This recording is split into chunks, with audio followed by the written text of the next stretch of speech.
की बात करें या जहाँ कहीं पब्लिक मोमेंट की बात करें तो जेल के बढ़त बनाए हुए है और लोगों में रुझान है नए पार्टी होने के वजह साजित किया जा सके। इस बार धनबल को किस तरह से आप पराजय करने की कोशिश करेंगे? हम लोग अलग अलग बूथों पे गए हैं रामगढ़ में और आसपास के जगहों पे, लेकिन इस बार कहीं पे भी जनबल के आगे धनबल टिक नहीं पा रहा है। लोगों ने साफ कहा है कि हम लोग इस बार ना तो पैसा लेकर वोट करेंगे और ना ही किसी के प्रभाव में आकर। देखिए अभी तक जो ताज़ा जो रिकॉर्ड हमारे पास आए हैं उस आधार पर हम लोग 25 सीटों पर आगे दिख रहे हैं। 25 सीटों पे 72 सीट में लड़ रहे हैं, उसमें 25 सीट में आगे लड़ रहे हैं। 25 सीटों पे हमारा पॉजिटिव फीडबैक है। हमने सब जगह टेलीफोनिक सारे मुद्दे हैं, झारखंडी हित के लिए बहुत सारे मुद्दे हैं। पलायन सबसे बड़ा मुद्दा है, अशिक्षा सबसे बड़ी चुनौती है, बेरोजगारी सबसे बड़ी चुनौती है। जुड़ चुके हैं संतोष दादा। तो रामगढ़ विधानसभा में ये भी जो है ना 3 साल से ये भी क्रांतिकारी में से एक हैं। तो दादा आपको क्या लग रहा है कि इस बार कौन सा निकलने वाला है और क्या निकलने वाला है? देखिए अभी आज तो वोटिंग का दिन है और आचार संहिता लागू है। ऐसे समय में स्पष्टतया कुछ तो बोलना उचित मुझे नहीं प्रतीत होता है, लेकिन जहाँ कहीं लहर की बात करें या जहाँ कहीं पब्लिक मोमेंट की बात करें तो जेल के बढ़त बनाए हुए है और लोगों में रुझान है नए पार्टी होने के वजह से। लोगों को नई उम्मीदें हैं, लोगों को उम्मीदें हैं कि जो नए पार्टी है, जो नए अध्यक्ष हैं, नए लोग हैं तो नए तेवर और नए जोश के साथ काम करेंगे। तो रुझान तो मुझे ऐसा प्रतीत होता है कि कैंची की तरफ है, जेल कैंप की तरफ है। तो क्या लग रहा है जयराम दादा इस बार सीएम बनेंगे? देखिए सीएम बनने की बात 23 तारीख के बाद तय होगी, लेकिन पार्टी आलाकमान से हमें गाइडलाइन है कि जब तक से चुनाव नहीं हो जाते हैं, जब तक परिणाम नहीं आ जाते हैं, तब तक इन बातों पे हम कमेंट करने से बच रहे हैं। लेकिन हमने पूरी मेहनत की है, हमारे तमाम कार्यकर्ताओं ने बढ़ चढ़ के इस चुनावी महापर्व में रंग भरने का प्रयास किया है और हमने प्रयास किया है कि जो बड़ी बड़ी पार्टियां हैं जिनका आधार जनबल से ज़्यादा धनबल है उनको चुनौती दिया जा सके और उनको इस चुनावी रण में पराजित किया जा सके। इस बार धनबल को किस तरह से आप पराजय करने की कोशिश करेंगे? हम लोग अलग अलग बूथों पे गए हैं रामगढ़ में और आसपास के जगहों पे, लेकिन इस बार कहीं पे भी जनबल के आगे धनबल टिक नहीं पा रहा है। लोगों ने साफ कहा है कि हम लोग इस बार ना तो पैसा लेकर वोट करेंगे और ना ही किसी के प्रभाव में आकर वोट करेंगे। हम लोग बुद्धि विवेक के साथ में ऐसे लोगों को चुनेंगे जो विधानसभा में हमारे लिए नीतियां बना सके, हमारे लिए कानून बना सके और हमारे मुद्दों के लिए विधानसभा में आवाज़ मजबूत कर सके। जो आप गोला कांड में मार खाए दादा, उसके बाद से लोगों को लगने लगा कि संतोष दादा को ही टिकट मिलेगा।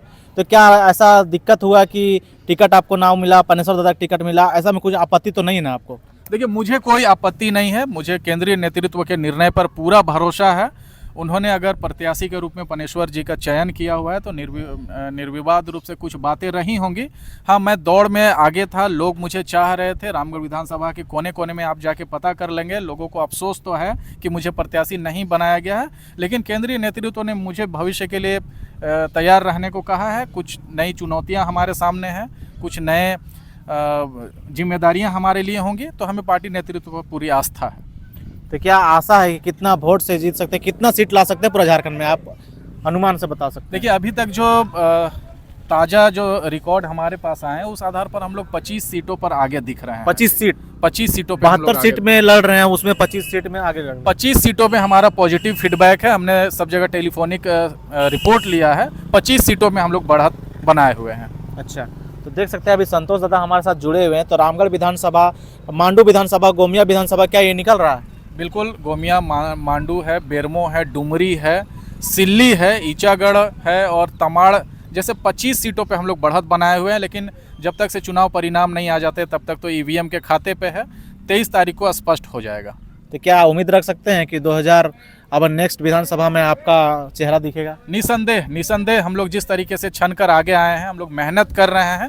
ज़मीन पे हमारी अगर बची खुशी कोई मेहनत है तो उसको भी हम लोग इस बार कारगर सिद्ध करेंगे और ये 5 सालों में हम लोग ये साबित करेंगे कि ज़मीन पे काम करने के लिए, जनहित के मुद्दों पर काम करने के लिए, समाधान आधारित काम करने के लिए हमारी पार्टी और हमारे कार्यकर्ता सबसे अग्रिम पंक्ति पर खड़े हैं। पहले आप जीतिएगा तो मान के चलिए जीत गए हैं विधानसभा में, तो क्या काम कीजिएगा, किस मुद्दे पे आप काम करिएगा? क्योंकि यहाँ पे गरीब जो बेरोजगारी है, शिक्षा का है और जो लोकलिटी जो है कर्मचारी, उसमें बहुत तरस रहे हैं लोग।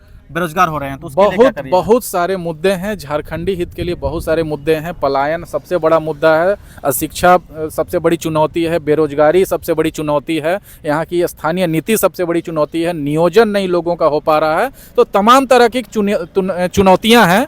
लेकिन सबसे पहले जो हमारी कैबिनेट की बैठक होगी तो 100 दिनों के अंदर में हम लोग यहाँ के स्थानीय नीति को परिभाषित करेंगे।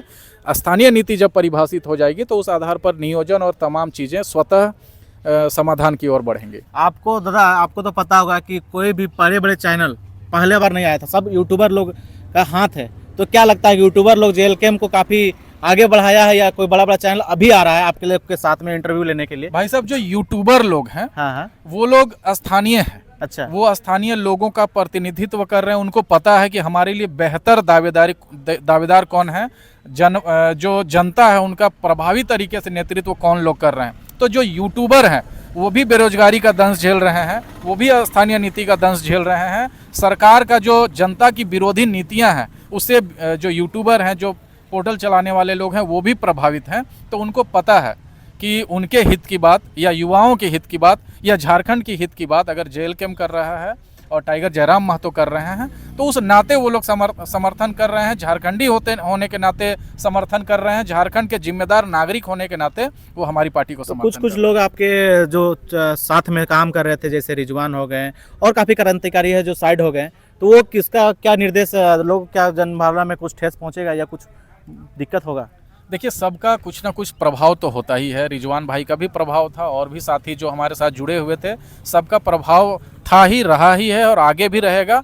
लेकिन धारा है, राजनीति नदी की धारा की तरह है। लोग आते हैं, लोग किनारे लग जाते हैं। जब तक हमारी विचारधारा से उनकी सहमति होती है, वो हमारे पॉइंट्स पे एग्री होते हैं तो हमारे साथ चलते हैं। ये कोई बहुत बड़ा अप्रत्याशित घटना नहीं है। सभी राजनीतिक दल में इस तरीके के उथल पुथल होते ही रहते हैं। गोमिया से जो पूजा है उनका तबीयत अचानक बिगड़ गया, तो उधर का माहौल कुछ पता चलेगा लोगों को, बताइएगा। हमारे प्रत्याशी नए हैं, अच्छा। चुनावी दंगल में नए हैं।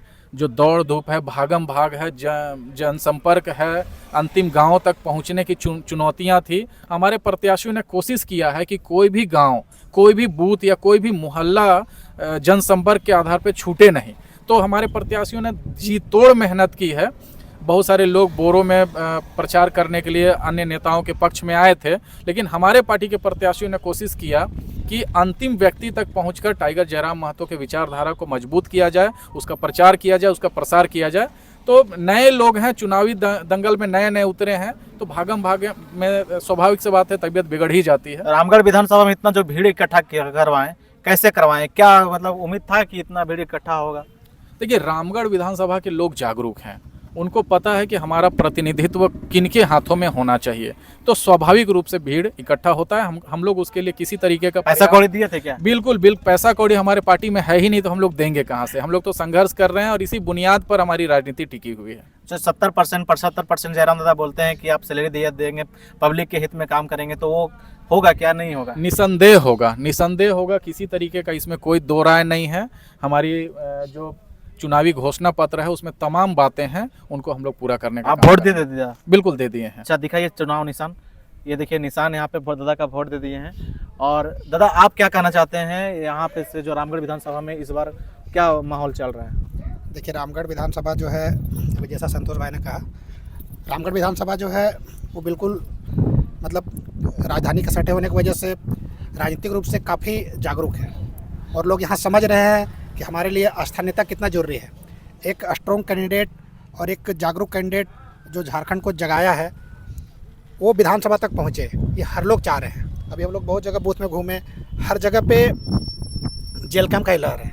अच्छा, लेकिन इसके बावजूद भी हम कह देते हैं कि इस सीट तो हम लोग का निकल रहा है, लेकिन अगर संतोष महतो खड़ा रहते तो ये सीट तो लोग विरोधी भी मानने के लिए तैयार थे। विरोधी जो पार्टी है वो भी कह रहे थे कि दादा आप रहते तो हम देते। ये अभी भी हम लोग जहाँ बूथ में जा रहे हैं ये बात बोल रहे हैं। लेकिन ऐसा नहीं कि पनेश्वर के पीछे लोग नहीं हैं, पनेश्वर के पीछे भी लोग हैं और लोग जागरूक हैं और लोग लगे हुए हैं कि इस बार इस सीट को बदलना है। जिस तरह से नहीं बोलते कि रोटी को पलटना जरूरी है, इस तरह से सत्ता को यहाँ पे पलटना बहुत जरूरी हो गया है। सत्ता अगर एक साइड रहेगा तो जल जाएगा, सत्ता को पलटना जरूरी है ना दादा? बोल तो रहे कि अभी यहाँ पे निरंकुश सरकार हो गया है। यहाँ के सत्ता हम लोग 2019 में एक बार उसको पलटे थे। उस समय के यहाँ का उस पार्टी के लोगों का घमंड आप देखते तो आप भूल जाते हैं, घमंड और अयासी और बात करने का तरीका। एक में तो वो अभी आधा हो गया है, इस बार अगर उन लोग को भरा दिया तो वो पूरे साफ हो जाएंगे। चलिए बहुत बहुत धन्यवाद। तो हमारे साथ जो जुड़ चुके हैं बहुत बहुत धन्यवाद दादा। और हमारे तमाम चैनल में दर्शकों को, सब्सक्राइबर्स को, जितने भी आपके जो दर्शक हैं उन सभी को मतदान करने की अपील करता हूं, और जो लायक हैं, जो काबिल उम्मीदवार हैं, उनको जिताने की अपील करता तो क्या लगता है कि इस बार बेरोजगार कोई भी, मान के चलिए कोई भी जनता उठ सकता है इस बार ना, मतलब इस बार जो उठा हमारी आने वाला दिन में कोई भी नया पब्लिक उठ सकता है। हमारी पार्टी ने ये साबित कर दिया है कि नए चेहरे ही राजनीति में आएंगे। जिन लोगों ने संघर्ष किया है, जिन लोगों ने समाधान में अपनी भागीदारी सुनिश्चित की है, उन लोगों को हमारी पार्टी मौका देगी। चलिए बहुत बहुत धन्यवाद दादा।